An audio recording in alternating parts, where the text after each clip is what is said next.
morning. Tinatahak po namin itong daan ito. At gusto ko po magpasalamat sa lahat po ng sumusubaybay, sa lahat po ng sponsor namin.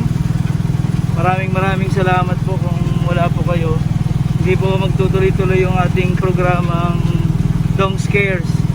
Kaya ako po ay nagpapasalamat sa lahat po ng subscribers and OFW po na lagi pong nandyan at nagmamahal po sa amin. Ngayong umaga ay papunta po kami sa ospital.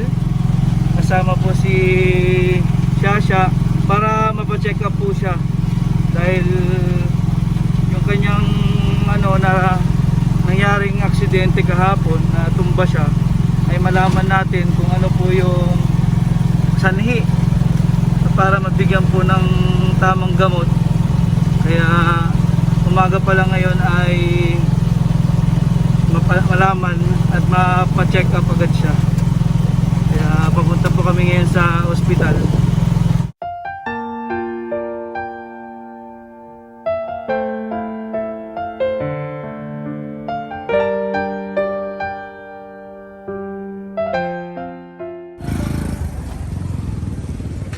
Ito na pa yung ospital para ma-check.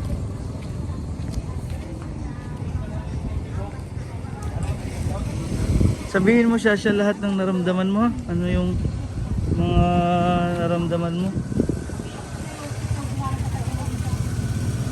Pa-check up po.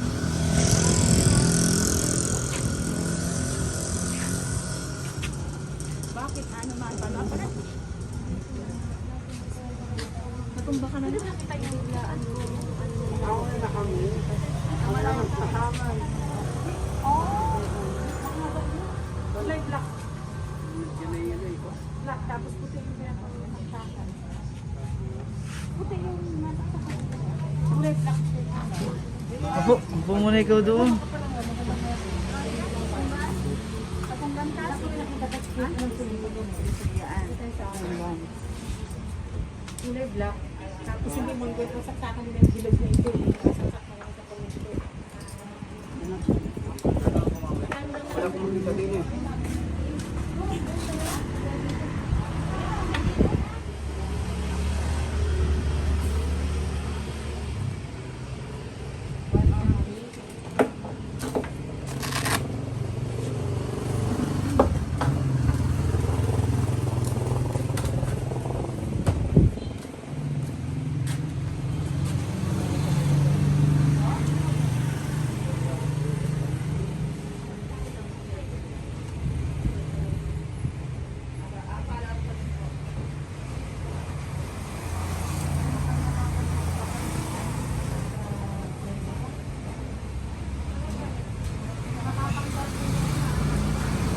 Ilan po ang BP niya, ma'am? 180 po.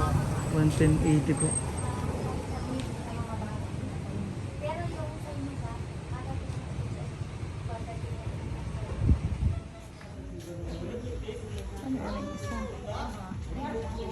Bale, ito na po yung mga gamot na ibinigay ni Doc. Yung observation for 10 days. Check up mo siya. Upo muna ikaw, Shasha, para ano. Yan.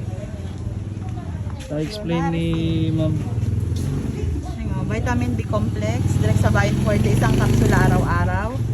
Tapos Lunaricin, isang tableta araw-araw sa gabi. Para matulog. 10 days daw aobserbahan. Pag hindi ay mapacheck up mo sa neuro daw. Neuro po. Pag Pagka hindi hindi maayos po yung... Ito po ay sa gabi lang. Itong Oo. last at night. Oo, bedtime. Ito. Tapos ito ay sa Ito po ay umaga, mga vitamins po ito. No? vitamins lang. Yung isa, sa hilo. ilang gamot po ito? Dalawa lang. Dalawa lang. Oo. Meron po dito sa katabing...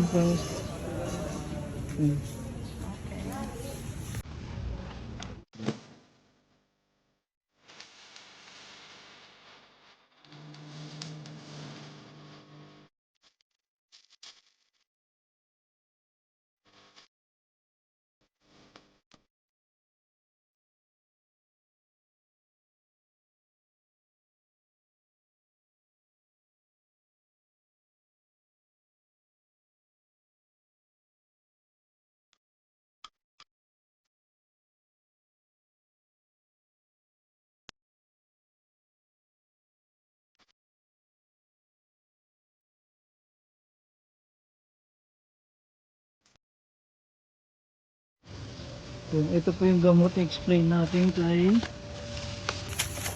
Shasha. Bali meron pong pang umaga at meron pang gabi. Yung pang umaga, ito na yun. Yung vitamin, ito yung vitamin B complex, ito yung multivitamins. Sa ano to? Sa umaga. Isang beses, isang araw. Tapos ito, na observation, 10 araw mong inumin. Itong flunarizine. Ito yung inano ni Doc para sa'yo 10 araw. Ito yung iinumin mo sa gabi. Ha? Huwag kang malilito ha. Yan ay pang gabi para diretso sa pagtulog mo. Para pagising mo okay, hindi ka mahilo. Para sa hilo to eh. Ito naman yung vitamins. Ito yung ano, hindi natin nabibiling vitamins na dapat nagba-vitamins ka araw-araw. Ito 30 ano to? 30 piraso. Kasi ito yung reseta. Ito yung resibo, itabi mo ha para ano, sabay tayo ng check-up fee. Yan, kami po pauwi muna doon kina Manong Ron. Mamaya namin sila susunduin doon muna siya para makapagpahinga po. Ngayon ba, anong nararamdaman mo? Ngayong araw. Wala na po eh. Medyo masakit lang po yung nahampas po kahapon. Yun lang po. Wala kang nararamdaman yung parang bigat ng ulo, Wala po. bigat ng yung sa paningin. Medyo medyo ano lang po malabo. na nag-blur lang po tapos nawawala naman po. Hindi ka ba pagod ngayon? Hindi po. O naiinitan? Hindi naman po Kaya nasa pagka ganun yung nararamdaman mo, upo ka kaagad. No? Tapos inom ka ng maraming tubig lagi, yung mainit nga ngayon. Bali, ang ano po namin ngayon, sabi ni Doc, observation po siya ng 10 days. Kapag siya ay hindi umukay, kailangan na pong dalhin siya sa neurologist. Doon na po sa main city yun, sa Calapan. Ay sana po ipagdasal nyo kami na maging maayos po yung pakiramdam niya sa 10 araw na obserbasyon. Dahil hindi biro na mag-alaga din ng bata, kaya may kasama na po siya. Dalawa kasi yung anak niya, maliliit pa. Yun po yung inaasikaso natin sa kanya, makapagpahinga muna at mainom yung mga vitamins. Kailangan ay ikaw mismo ang may disiplina sa sarili mo ha, na ikaw ay magpahinga. Bawal magbuhat-buhat muna ka sa bata, ano. Tapos mga ano, yung cellphone, yung pwede ka naman pag mahalaga, pero yung wag laging babad sa cellphone kasi may radiation din yun na nakakapag ano din sa paningin natin, kasi yung radiation niya mapangit din. Tingnan mo yung mga bata, di ba? Mga naka-tablet agad, meron na sila agad ano sa mata, makakapal yung salamin. Baka isa rin yung sakos, kaya observation po siya sa gamot na yon at binigyan na rin tayo ng vitamins. Sana ay pagdasal niyo po si Shasha sa ito, maging maayos po ang lahat.